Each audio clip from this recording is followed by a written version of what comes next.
Manoj Gupta, consultant cardiologist from Varanasi.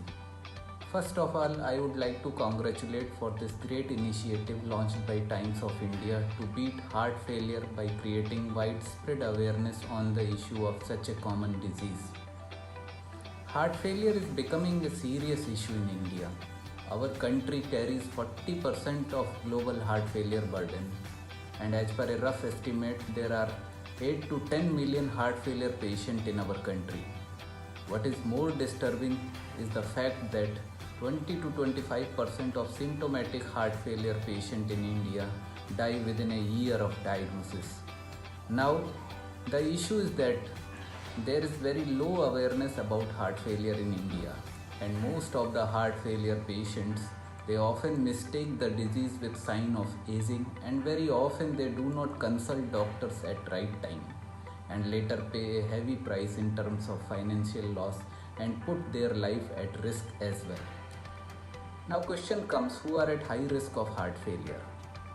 Now people with cardiovascular risk factors like those with high blood pressure, diabetes, high cholesterol levels, smoker or tobacco chewer, obese persons or patient with comorbidities like COPD or chronic kidney disease, they are at high risk for heart failure.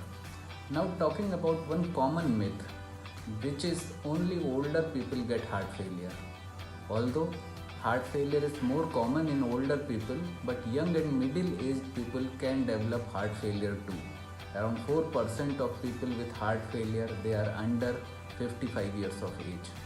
Again, question comes, how can I get diagnosed early so that I could get timely treatment?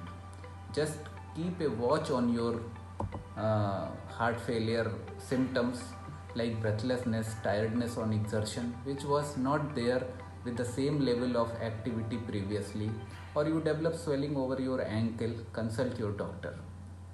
Heart failure is diagnosed easily in majority of cases through physical examination and using a number of tools like blood test, ECG, scan of heart like echocardiogram. And once heart failure is diagnosed, just by following some lifestyle changes and few medicines as per doctor's advice can add many healthy years in your life.